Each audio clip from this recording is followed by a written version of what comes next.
Hello and welcome to the European Report. Here we are once again in the European Parliament in the heart of Brussels.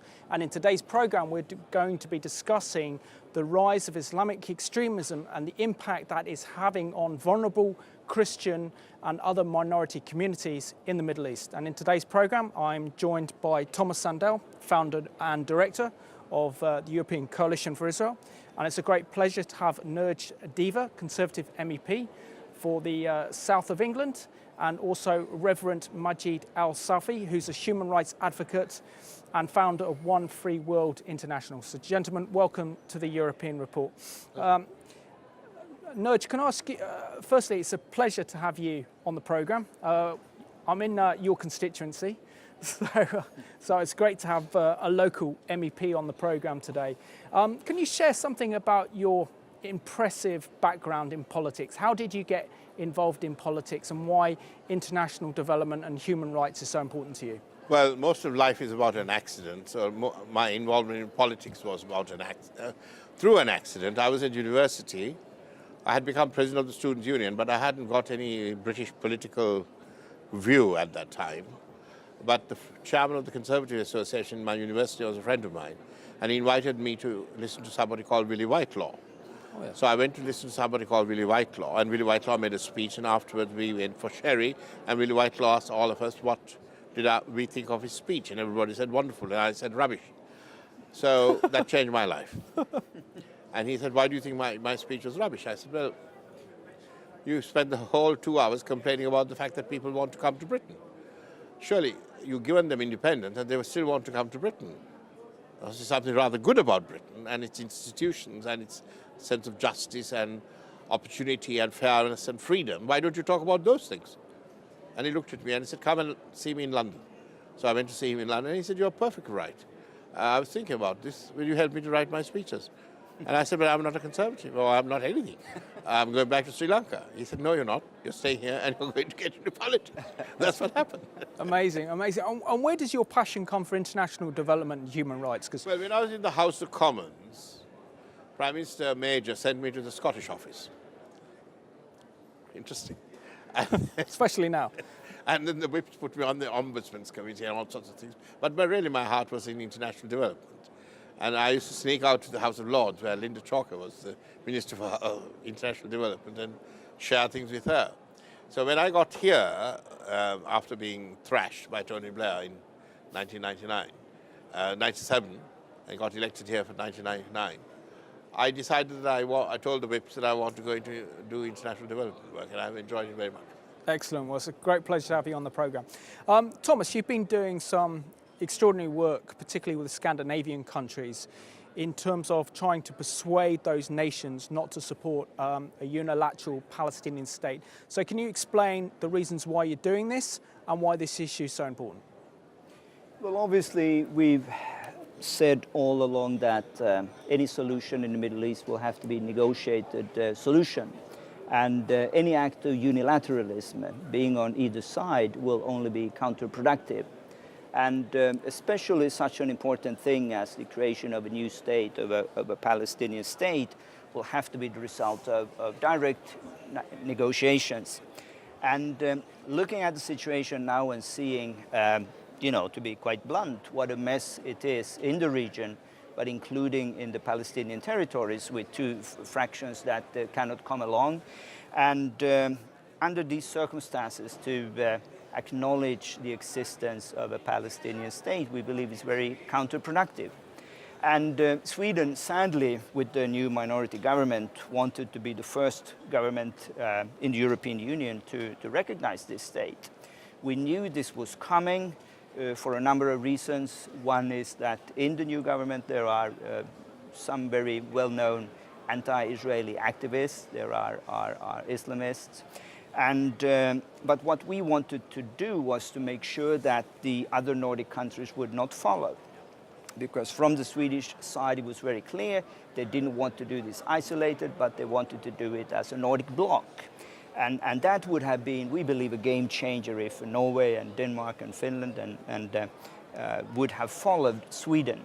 So we mobilized our people in these countries. We did what we could. And we also went to the Nordic Council annual session, which took place in Stockholm, to have our own breakfast to gather the pro-Israel friends. And as a result, the Finnish and Danish and Norwegian prime ministers came out and said that we will not follow the Swedish example, and we believe this was something that we can all be very pleased about. Excellent. And it's a great pleasure to have Reverend Majid Al-Safi. Not only have you had a film made about your life, but you also do an incredible work in highlighting the persecutions of Christians, not only in the Middle East, but throughout the world. Can you share something of your remarkable personal story of converting from Islam to Christianity and what that meant for you living in Egypt? First of all, I thank you for the opportunity to be here with you. And I thank you for pronouncing my name very well. Doesn't always happen. As long as you don't call me Majid bin Laden, I'm very happy, man. I don't care. I converted from Islam to Christianity when I used to be in the law school in Alexandria to become a lawyer, human rights lawyer.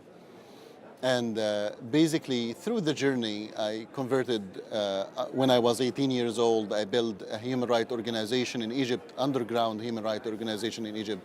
That's when I found that there is persecution taking place and discrimination taking place against the Egyptian Christian minority.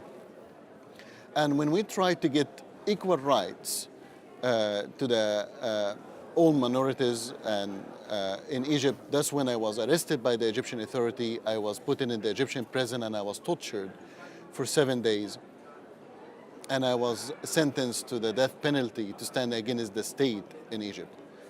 That's when I decided to escape out of Egypt on a jet ski, a stolen jet ski, cross the border to Israel, and through Amnesty International and United Nations, I was given the refugee status in Canada, and that's when I came to Canada 12 years ago. And I started One Free World International to basically to help and support people that they used to be in the same place like myself. The truth and the reality that today we witness that there is one persecuted Christian every 3 minutes worldwide. Just last year, over 165,000 Christians was killed for their faith. Between 200 to 300 million persecuted Christians worldwide. And all of these numbers indicate to us that what we are facing right now is the worst period that the Christians are going through. And sadly, most of the world is remaining silent on these crimes.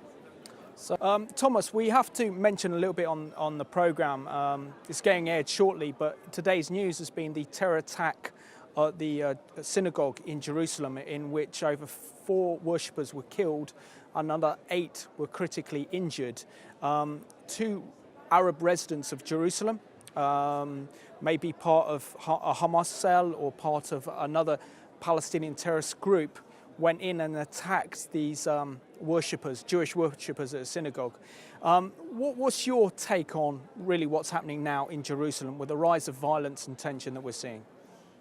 Obviously, I flew in this morning, so I was made aware of this just a few hours ago, and haven't gotten the full grasp of it. But of course, what one can say is that if you look at the level of incitement that has taken place in the region in the last few weeks by the responsible Palestinian leadership, and when I say Palestinian leadership, I don't only think about Hamas, but also from the Fatah side. The type of rhetoric that has been used looking at the Temple Mount and talking not about a political conflict anymore, but a religious conflict. I think this is sooner or later it will, the incitement will lead to violence, and we saw this very tragically this morning. And of course, I think it's high time also for the European institutions here to have a fresh look at the situation in Jerusalem. What can we do in Europe to calm the situation? And I think what we can do and what we should do is also to give clear guidelines to our partners in this conflict, Fatah, and say, well, this type of rhetorics which has been going on for the last week is simply not acceptable. And there was this famous remark to say that we cannot have Jewish people on the Temple Mount because that is contamination of this holy place. To use this type of language, I believe, is very counterproductive, and sadly today we've seen some of the results will sooner or later will follow from this type of a culture of hatred. Note, what's your take on what's happening in Jerusalem now? Because clearly the situation is escalating over the last couple of weeks. We've seen stabbings, we've seen residents of Jerusalem being run over at railway stops on Israel's light railway. We've seen a whole number of different stabbings. We've seen religious tension flare up on the Temple Mount in Jerusalem. As a leading MEP here, what role can you play in helping to calm the situation down and bring peace? Well, first, I'm very, very sorry to hear about the attack today. And our hearts and minds go out to those people and the parents of those people who are left behind. But we saw the other day the beheading of a humanitarian worker. Absolutely. Who's converted voluntarily or involuntarily from being a Christian to a Muslim. And he was beheaded. Many, many thousands of Christians have been persecuted around the world recently. It's a very strange thing, isn't it? If something happened to a Christian, no one is making a fuss about it. But if something happened to a non-Christian, lots of fuss about it. We are not allowed to do certain things in there, but they can do anything they want here. It's absolutely unfair. There is almost an embarrassment, and I'm a Christian, so I'm very proud to be a Christian. But there's almost an embarrassment in the West to say you are a Christian. I don't understand it. After all, the faith is a faith of humility and sacrifice, like most faiths are. Islam is a faith of peace. Christianity is a faith of humility and sacrifice. So is Judaism. And these are the good things that we in the world have to embrace.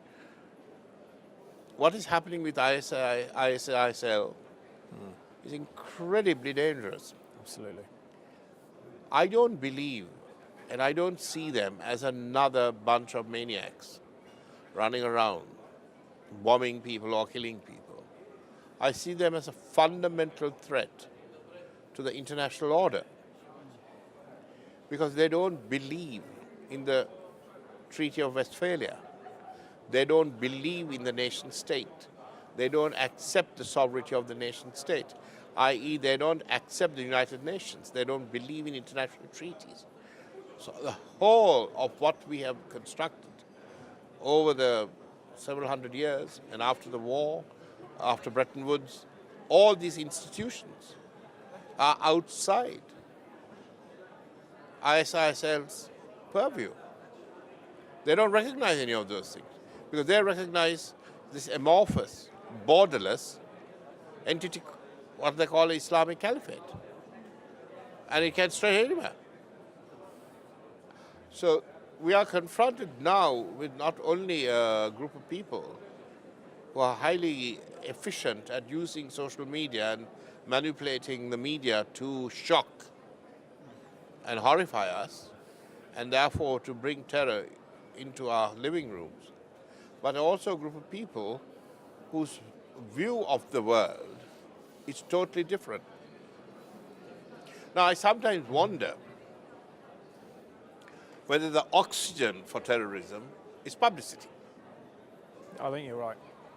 Absolutely. And if you ignore the publicity, you don't make personal comparisons about who these people are and their ancestors and their uncles and aunts and where they grew up and make sort of notorious heroes of them and just ignore them.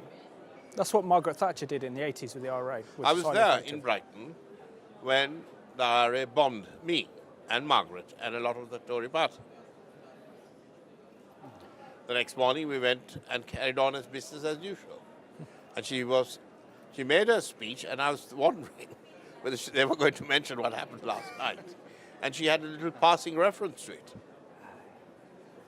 She limited the damage, which is the oxygen on which terrorism thrives. Absolutely, yes.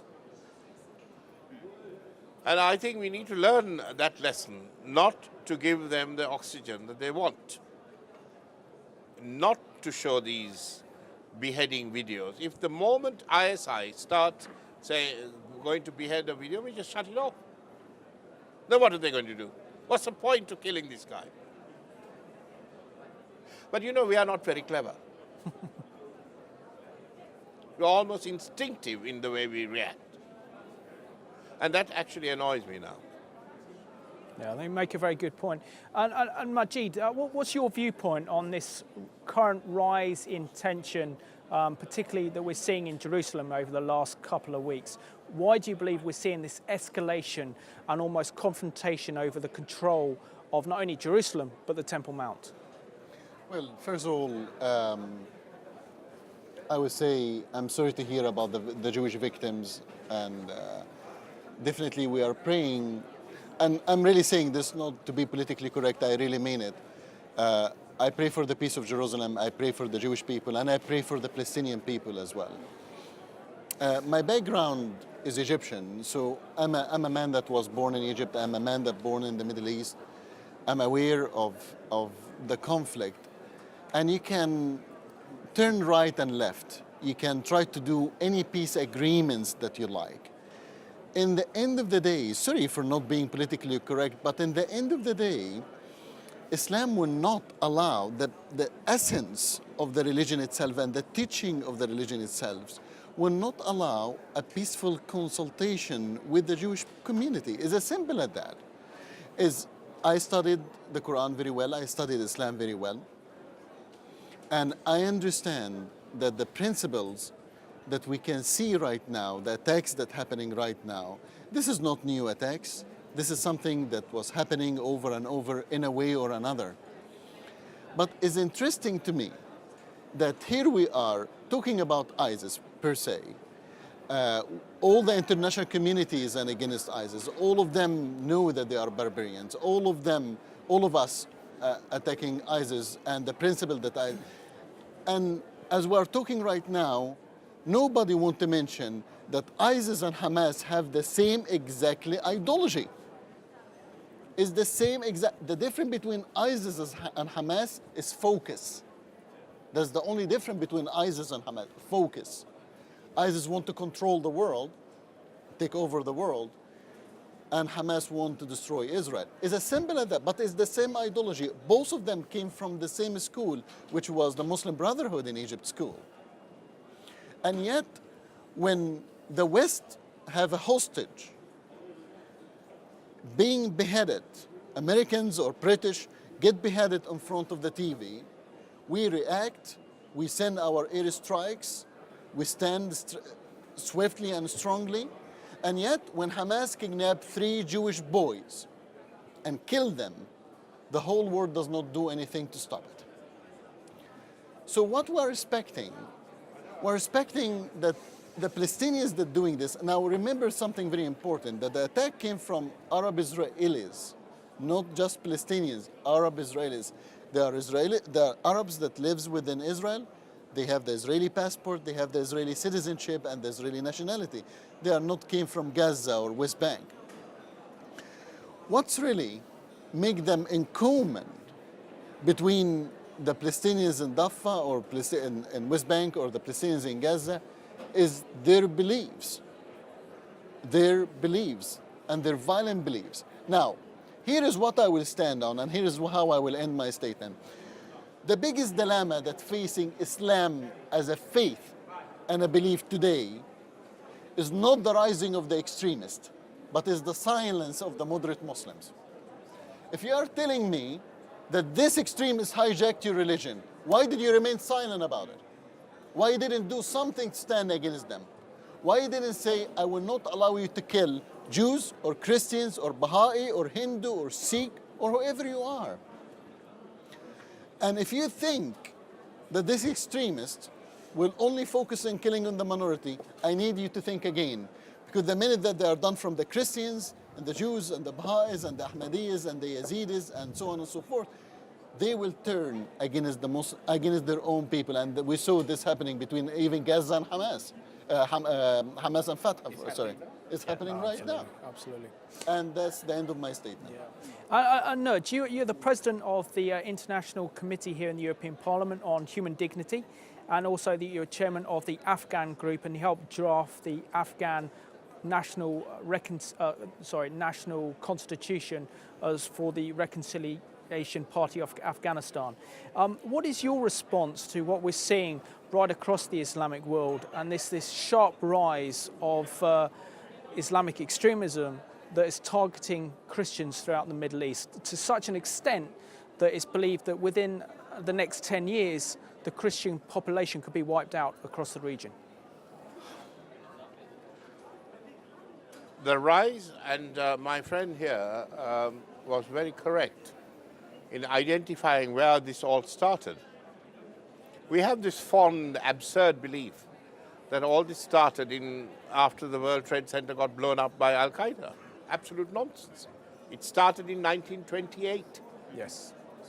When the Muslim Brotherhood was set up, where they said there's only one constitution, the Quran, there's only one way, and they listed out what they wanted to create. The fact that they wear suits and look like Westerners doesn't mean that they don't believe in these most radical of ideas. So we target people wearing odd, strange clothes, black uniforms or things on their heads, and we treat we used to treat the Muslim Brotherhood as all right. They are not all right. They were the ones who started all this. And it took a long time, 70 years for the West, the Christians or the West or whatever you want to call it, to understand that.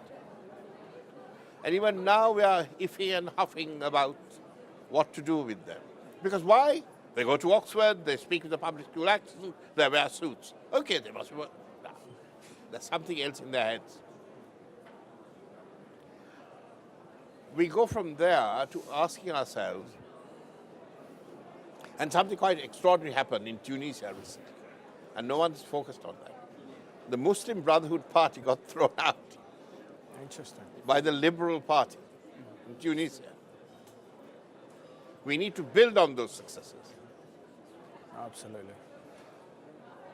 We need to create and help to create with our our Muslim friends, a peaceful Islam. Islam is a religion of peace. You can take bits out of the hadith and make a big song and dance about it, but that's not Islam. And you are right again. We have to empower the silent majority. Otherwise, there will not be a majority. There's a lot of work to do. No, absolutely. And I haven't the faintest idea who's going to do it. But I'm sure just putting military people on the ground and running around with guns is just making things worse. There has to be another way of doing this. Yeah. Which, Thomas, really brings me into the whole issue of what role Qatar is playing. I mean, they are the main supporters of the Muslim Brotherhood. They are the main supporters of Hamas. They're the main ones that want to rebuild and refinance Gaza after Israel's war against Hamas this summer. And they're the ones that also believe to be, as we saw in the last European report, actually part funders of ISIS. So surely something has to be done about the influence of Qatar, particularly in the West, if we are going to stem the influence and the tide of the Muslim Brotherhood.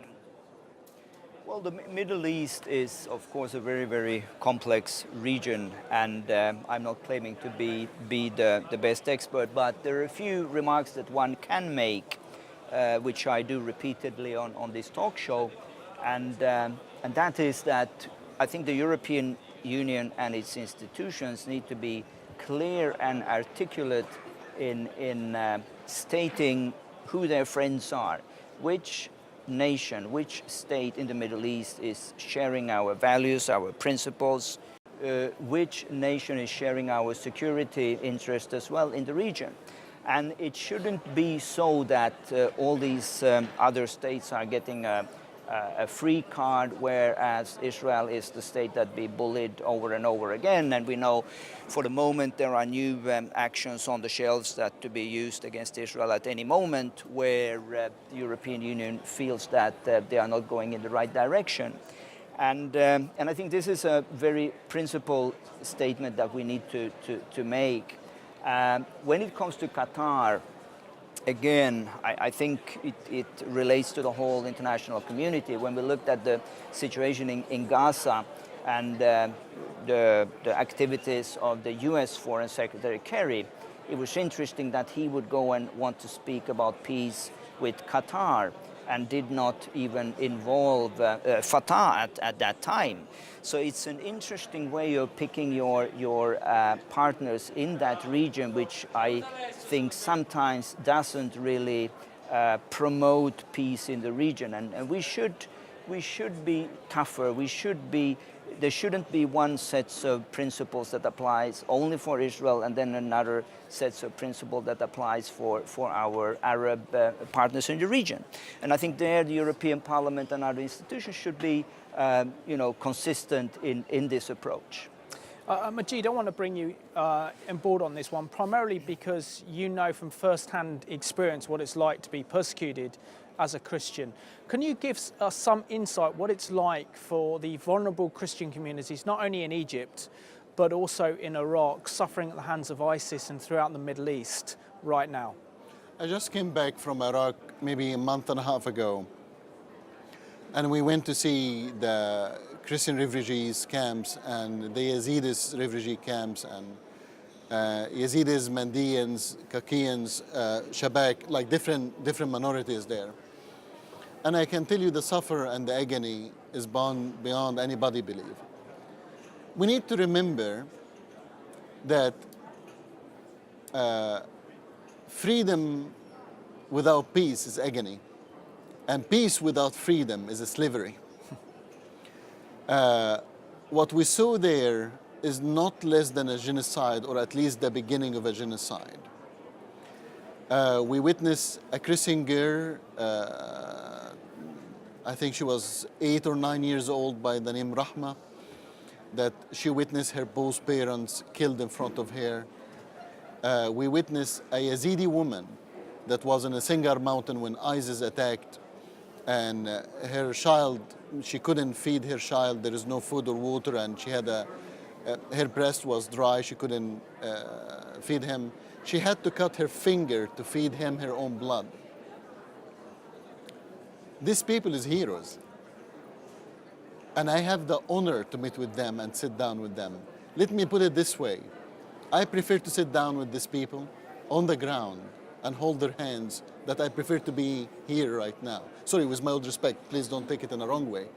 But to be in their presence is an honor by all means. These are the heroes, the people that are fighting for their life and fighting for the freedom. They are the front line. Today we see women, Christian women, Yazidis women, being sold in the market with $20 for ISIS fighters. In Boko Haram, in Nigeria, we see a girls being sold for $11 in their market. And all of this agony and pain that we are witnessing is getting even worse and worse in Syria, in Iraq, in Egypt. And all of this, what we call the results of what's so-called the Arab Spring. Allow me in 1 minute to explain to you what's so-called Arab Spring. What is Arab Spring? We all against dictatorships, absolutely. We all against Mubarak, Gaddafi in Libya, Ali Abdullah Saleh of Yemen, Ali Zain al-Abidin in Tunis, whoever they are. But the problem when you take a dictatorship out, you create a political vacuum. Who's using this political vacuum is the Muslim extremists or the extremist groups in general. And they create a government. You cannot have a true democracy in the Middle East. And this is what the West don't want to understand or I don't know if it's naive or stupidity. I don't know. But the fact and the reality, you cannot have a democracy in the Middle East without two elements: the separation of the religion and the state, and the freedom of religion. If you speak about a country like Egypt, for example, 30 to 40% of the Egyptians is illiterate. They don't know how to read and write their own name. Even if you reform the constitution, they don't know what they are voting on. The truth and the reality, the democracy will not take place in the Middle East without education, education, education. Yeah. Absolutely. End of the story. Can you tell me something? Next June, we are going to celebrate the 800th anniversary of the Magna Carta. Yes. In my constituency, in our constituency. Sorry, absolutely. What was the Magna Carta? The Magna Carta was the first time in recorded history when an absolute monarch agreed that he will not act unilaterally without consulting his peers and subjects, and that he will do so according to a law to which he will subject himself. The first time in recorded history where a ruler agreed to abide by the law that he makes for other people, for his subjects. So the law is more important than the ruler, under the rule of law. All right? Absolutely. It took then 600 years for England and then later Britain to have even the basic idea of universal, of franchise. First, the franchise was qualified. Do you know when Britain got the adult universal franchise? When women and men could vote. When? 1920s with the suffragette movement? 1922. By which time the Britain had established an empire, had promoted democracy around the world, set up parliaments, created dominions, set up the rule of law, but did not have adult universal franchise even at home. Now, how stupid can we be that we go to Afghanistan, we go to Iraq, we land soldiers, and in the next 10 minutes ask them to accept universal adult franchise, like my friends say. It took the West a long time to come to the point where adult universal franchise was a method of electing and disposing of one's government. In the European Union, out of the 28 member states, 18 didn't have democracy until 20 years ago. Now, of course, we are lecturing the whole world on how to run the world on democratic norms. And a president of a third world country who had democracy in 1928 said to me, "How dare you people come and tell me how to run my country? We have had universal adult franchise since 1928, and some of you in the EU have only had it 10, 15 years ago." But the fact is that we think that we can go into a country and just plant democracy. It is absurd. Without the people understanding their rights, they can't read, they understand a constitution, know the rule of law. All this comes over a period of time. And so we have failed in Afghanistan, we have failed in Iraq, we have failed here, and we have failed there. But isn't this more to do with our value system? Isn't this more to do with the West in terms of our Judean-Christian heritage that's given us our political freedoms and also our religious freedoms? And the case where we're seeing now is that probably we've opened up Iraq, Afghanistan to these Islamic extremists who understand how the political system works and using democracy in order to gain power. And once they get in power, they get rid of democracy. Exactly. They are using our methods to get into power. Yes? Yeah. Thomas, do you want to add something on this one? I mean, obviously, I think we all agree when I think it was Cheney and Bush who said that, you know, once we take Baghdad, people will start and welcome us as heroes, and we saw that sadly that was not the case, and maybe it took the country, you know, further you know, into the dark ages, what we see today. So obviously I do agree with both of my colleagues that this is nothing we can export, we can plant.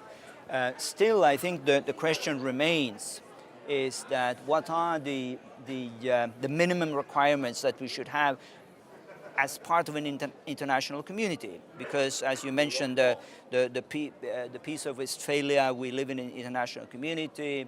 There's the United Nations, and so we have to find common ground. That is why I think the rule of law and the governance is more important than once in 5 years somebody putting a piece of paper in a box. Our idea is that you hold elections, somebody puts a piece of paper in a box and they go back to their peasant societies and back to their villages, and that this guy who's elected is now going to not be winner takes all. Of course he's a winner takes all. Look at what's happening in Zimbabwe. We had elections, and I was there. I was one of the observers, and I wrote a dissenting report to Lord Carrington and said, you had one man, one vote once. We have this arrogance. Can I just add one small fact, if you don't mind? Americans, in their war with, when they supported Al-Mujahideen during the Afghanistan war, Oh yes, yeah. they supported Right. Bin Laden, turned against them. They supported Saddam Hussein during the Iranian war, the first Arab Gulf War, turned against them. They supported the rebels in Libya, killed their American ambassador 3 months later, and now they want to support the rebels in Syria. What's the definition of insanity? Is repeating the same action, expecting different outcome. No, absolutely. But I think we have to really get back to the main issue, and that is how do we protect Christian minorities in the Middle East? How do we protect ancient religions, minorities and ethnic groups who are on the verge of extinction if we allow groups like ISIS and other extremist groups to take power and control over the Middle East? At the moment, we'll have to confront ISIS in a military fashion. There's no other way with ISIS. But once ISIS is gone, we just pack our bags and disappear and leave it for the ISIS version number 2 to turn up. What we have to do is to establish the rule of law.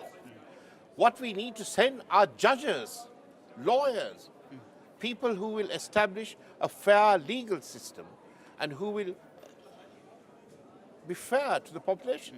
Afterwards, you can set up democratic institutions, parliaments and all that. But without this basic infrastructure of the Magna Carta, if the Magna Carta and the rule of law hadn't been there, do you think Britain would have had a parliament? Yeah, it's awesome. I would like to come back to our own continent, Europe, that I'm born in Finland, and you know I take some pride in being a European, thinking about European civilization. But that's and that's a big but. When we look at perhaps the greatest crime of mankind, where did it take place? It wasn't even ISIS. It wasn't far away from Europe. It was in the heartland of Europe, in what we at that time considered to be the cradle of civilization. It was Goethe, Beethoven. It was the German culture. And this culture, which had, obviously, I mean, no offense to our British friends, but it was just as, developed as a British democracy. Nevertheless, how could it create the monsters? How could it create the greatest crime of mankind? And I have a theory about that. yes, I'd be very interested. Germany was never Romanized. The Battle of Teutoburg Forest. Armenians thrashed the Roman cohorts. And Germany never came under the Roman, Latin, Greco-Latin idea of the plebs, the democratic structures, and all that stuff that Rome came out with in the rest of Europe. Interesting. And it's now taken Germany a long time to get there, but they have. And they're very good, law-abiding Democrats now. But took some time. That's my theory. I would, and sorry for being pessimistic, but even when I look at the Roman Greco civilization, and especially looking at it with relation to the Jewish people, it's interesting when we look at history. I mentioned the Holocaust, of course, as the greatest crime of mankind, perhaps.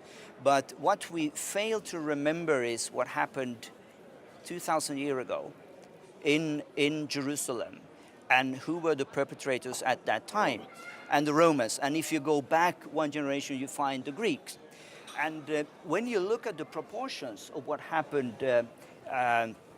with the destruction of the temple, you see the numbers pretty much come up to the same numbers as in Germany in 1930s. Can I also advance another proposition? Yes. Two wrongs don't make a right. But if the Romans hadn't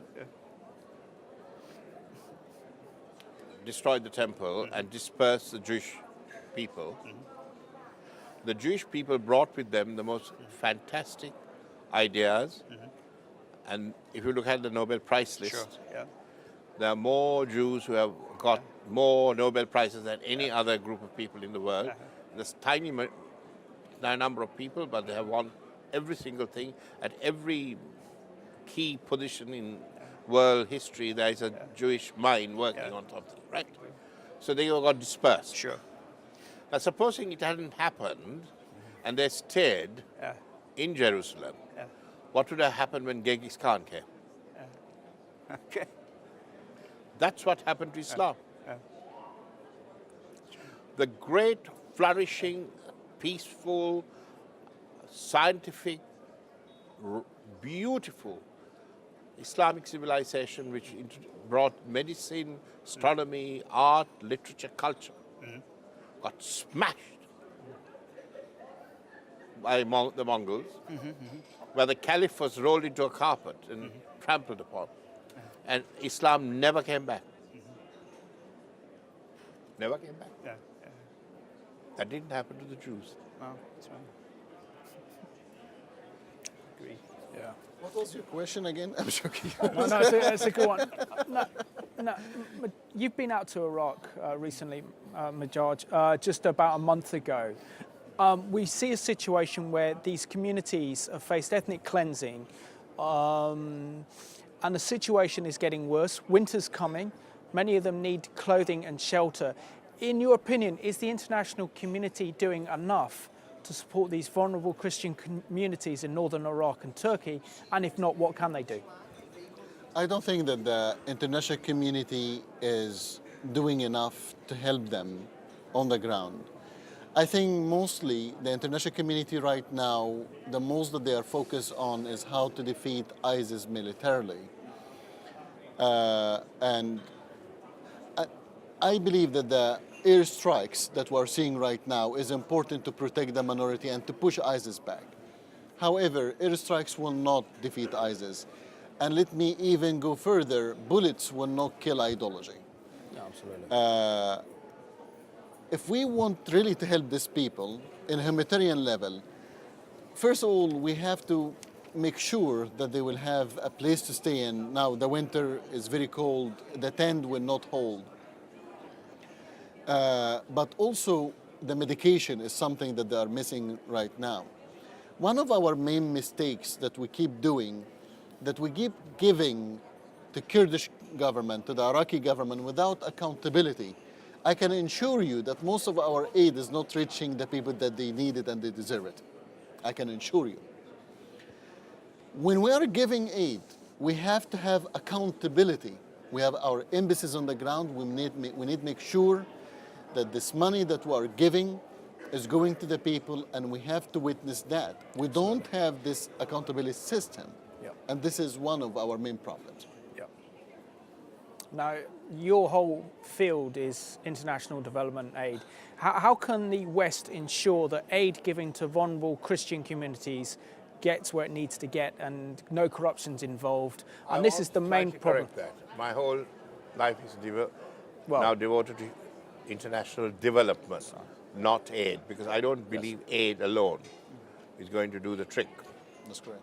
That's very true. Let's look at a few numbers. We are committed to giving 0.7% of GNI as international ODA. Yeah, gross national product.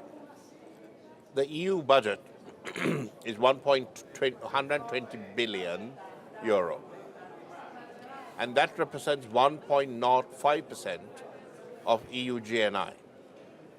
So 0.7% is less than 120 billion. It's about 80 billion euro. So we are all talking about giving 80 billion euro to 2 billion people who live on less than $2 a day. Right? Do you need a degree in mathematics to divide 80 billion by 2 billion to work out that you're talking about giving 40 euro a year to a poor person? And that's supposed to end world poverty? 40 euro? Less than €1 a week? And that's supposed to end poverty? It's all a nonsense. Absolutely.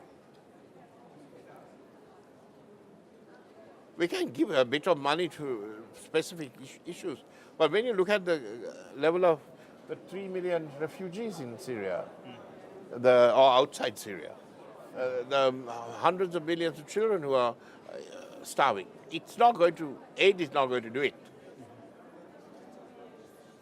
We have to find new ways to alleviate poverty. Yeah. And you cannot alleviate poverty without creating wealth. The whole problem with the international development community is they never talk about creating wealth. You cannot alleviate poverty without creating wealth. Absolutely. And Thomas, I want to bring you on board on this one. It's an interesting program. This is going in lots of different directions. But in terms of accountability, EU money and financing, surely one area, there's got to be more guarantees put in place. Surely, for example, EU aid money going to Gaza for the reconstruction of Gaza, surely you have to make conditions that that doesn't get used to build up Hamas's terrorist infrastructure, its terror tunnels, its missiles. It's not used to incite violence and hatred through the Palestinian education system. The money gone to help vulnerable Christian communities is not being used by regimes to build up their own wealth at the expense of their own people. What mechanisms do you think can be put in place to ensure that actually we have a fairer and more just system? Well, I know this is an issue which comes up from time to time in the Budgetary Control Committee and other committees here in the Parliament. And if I could give you a quick answer, I think I'd be voted in or at least elevated to some position in this Parliament. Nevertheless, I think it's also a matter of political will. And interestingly, the chairman of the Budgetary Control Committee, Michael Teurer, wrote a very interesting opinion editorial in Wall Street Journal just before the end of the last 5-year term, where he raised his concerns, saying that we are failing on a number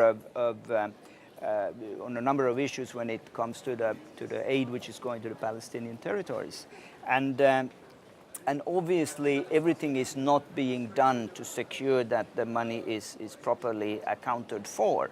And I think now someone mentioned, now when you're looking at the reconstruction of Gaza and the amount of money that will be poured in, you would just have to ask the question, well, how can anyone realistically think of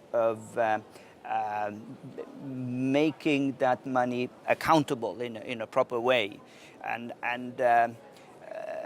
And I think there needs to be a political will. I think the rest is then a matter of techniques, how you really on the ground will check and see that the money is properly used. But unless there is a political will, and I feel that this is what is lacking at the moment, that the more we bring up this issue, the more complicated the whole situation becomes. And I remember I brought it up with one senior member of this parliament, because there were these facts circulating in media when you asked the question, the leader of Fatah, what is his monthly salary? And I know the monthly salary of my president in Finland. It's not very impressive, but apparently it's $1 million. And I say, and this is obviously something you can, and it would be interesting to hear if this is the truth, but really? $1 million. And I think as European taxpayer, if we are the single largest donor to the Palestinian authorities, we should have a say in how things are run. And I think there are certain things that are simply not acceptable. And that is not a matter of only of accounting, but of political will. Absolutely. Gentlemen, down to the last 4 minutes, so we haven't got long of the programme. But Majid, how can we support your community? How can we support vulnerable Christian communities that are suffering persecution right now? And if something's not done, then in 10 years' time, there might not be a Christian community in the Middle East. Well, there is definitely, number one, prayers, and I know some people will laugh at me, but prayers do make a difference. Absolutely. And I truly believe in that. Second is through your actions. You can communicate with your MP, your senator, wherever you are in Europe. You can put pressure on them to basically to care about this issue. Every MP cares about the vote, cares about what his community telling him, what his riding telling him. So if we care, our government will care. And the last, and this is my last message to everybody that I really need them to know and remember. The persecuted Christians is dying, but they're still smiling. They are in very deep, dark night, but they still have the candle of the living God. Our enemy have very strong army, it's true. Our enemy have very strong weapons, it's true. But we have the Lord Almighty, and this is a fact. Believe me when I tell you, they can always kill the dreamer, but nobody can kill the dream. Thank you for having me in your show. That's a pleasure. And Nurjadeva, I give you the last say. In terms of our viewers, why is it so important that they get involved in the political process so that they can help vulnerable communities in the Middle East, such as the Christians? You so correctly introduced me. I'm the international president of the Human Dignity Institute. But I learned something in this program, and I was shocked. You just told me that 165,000 Christians had been killed. Just last year. Last year, 165,000. That's the first time I knew about this, when he just told me. And I'm supposed to be involved in this. Why didn't I know? Why don't you know? Why don't they know? That's correct. If I now stand up and say, excuse me, can I have your attention, please? Do you know that 165,000 Christians were killed this year for their faith? What do you think they're going to do? That's what we have to do. Absolutely. Well, gentlemen, thank you for a very interesting and lively and philosophical European report today. And I just want to thank you for watching today's programme. Clearly, there is a huge task that we have to do in order to protect vulnerable Christian communities. We can do that by writing to our political representatives, our members of the European Parliament, our members in our own parliaments to make a stand. We need to pray for them, but also the most important thing is that we need to give them a voice so they feel like they're not alone. So thank you for watching today's Middle East report. Sorry, can I say that again?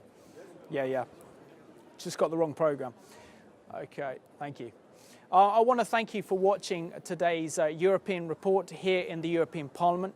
What we've learned really is that we really do have to stand with our fellow brothers and sisters who are suffering in the Middle East because of the rise of Islamic extremism and persecution. We've got to give them a voice, and we've got to raise their voices in parliaments across Europe to make sure that they are not alone and that we stand up for them at this critical time of world history.